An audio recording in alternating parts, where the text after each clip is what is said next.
Okay, so today we're going to start dismantling the gearbox on the Trident, and the gearbox is in basically three sections. There's the outer cover, this polished one, highly polished. Then there's the inner cover, and then there is the rest of the gearbox itself. So today we're just going to remove the outer cover. The basic procedure for that is as follows. We're going to remove this engine plate. To remove the outer cover, you can possibly get away without removing this engine plate, but the footrest is in the way. And as we need to remove the engine plate later on to remove the inner part of the gearbox, we're going to remove it anyway. It's pretty straightforward. It's only it's only a few nuts and bolts. And then it'll be off, and that'll bring the foot peg off with it. Then we're going to loosen all the Allen screws and bolts around the edge. We're going to leave the kickstart lever on. We're going to leave the gear lever on. We've already drained the gearbox oil, and then hopefully by magic I'll show you a way whereby then the gearbox cover will automatically push itself off, and we should be able to easily access the rest of the gearbox. I keep saying should because you never know, do you? Okay, but let's start work. First of all, I'm going to tackle removing that engine plate. And to remove the plate, I've assembled some 1/2 inch AF 9/16 AF and my trusty cordless driver, impact driver, which just makes the job faster, so that I can lock the nuts on the back and then use the driver to run the bolts out. So hopefully that should make the job a lot quicker. Okay, so let's see if we can just remove the first bolt here. So I'm going to lock the far end, and then the impact driver on this end. Of course you don't need an impact driver, it just makes life so much easier. Oh, there it goes, and there. Out comes the bolt. Don't lose the washer, and try and save the bolt and the nut and the washer on the other end. It's gone down somewhere. There it is. Got it. Okay, so that's first bolt out, and we're going to carry on doing that until all the bolts are out. Okay, so removed all the bolts. I've just got this last one that's loose, the central large nut. Just remove that one. And there, the engine plate just comes off. Still got the footrest on it, and so we've now got full access to the gearbox and the outer cover. Okay, now we've got rid of the engine plate, all we're going to do is remove the Allen screws in my case, and then the two bolts, top and bottom, and that will free up the gearbox cover. Just to mention, obviously on Rocket 3s it's slightly different. They've got a slightly different, so they've got a slightly different screwing pattern at the front, but it's exactly the same. The cover just comes off exactly the same.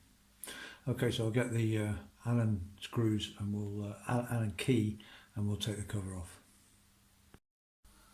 Right, I've removed all the Allen screws and loosened those two nuts, and now I wanted to show you the easy way of getting the cover off, which of course hasn't worked. Now basically you leave the gear lever on because that comes off with the outer cover, and you leave the kickstart on because that comes off with the outer cover. But what should happen ordinarily is when you put the kickstart down, that actually serves to push the cover off. That's the way things work. It goes down, and as that goes down, it actually pushes the cover off. But that hasn't happened this time. Now, to be quite honest, I'm not exactly sure why, but I know I've now taken off the primary chain case, etc., and whether it's something to do with that, I'm not sure. But it should, when that kickstart goes down, it should force the cover off. But in my case, it's decided not to do that. You have to work it out. But anyway, done that. So what I've done is I've again used a bit of heat round the seal, and then because you can grab the kickstart and you can grab the gear lever, it gives you something really good to pull on. And I've managed to break the seal, so hopefully the outer cover should now come off. And the only thing to watch for is that the spring on the gear lever will the kickstart will want to unwind. Okay. But as I'm holding the gear lever, hopefully I will be able to stop it unwinding until I'm ready to slowly let the kickstart unwind itself. Here we go.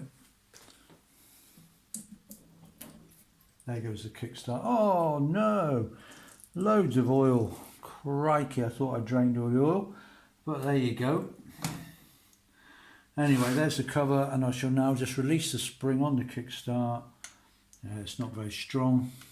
And there's the cover off with the kickstart and gear change in position, and I'm rushing off to get some rag to mop up the oil slick. Okay, with the outer cover off, it's our first look just inside the gearbox. So this is where the kickstart fits, and it operates on this pull here.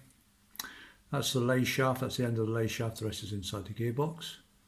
And this is the main shaft of the gearbox, and this is the quadrant that is actually used for changing gear. So the gear lever basically acts on that and moves that up and down, and that then goes into the gearbox and operates on the cam plate, which is a big circular item in the middle of the gearbox, which is what I think may be the problem with mine, as to why the reason I'm taking the gearbox apart is because I've got quite a stiff gear change, and I've got a slight false neutral between second and third, and that's the hole for the gear lever.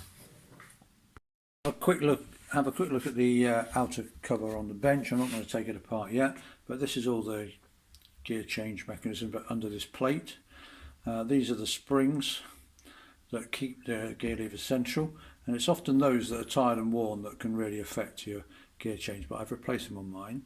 And these are the plungers, and those sharp teeth, these edges of the plungers, they go in that quadrant, and that's what actually turns the quadrant and shifts gear.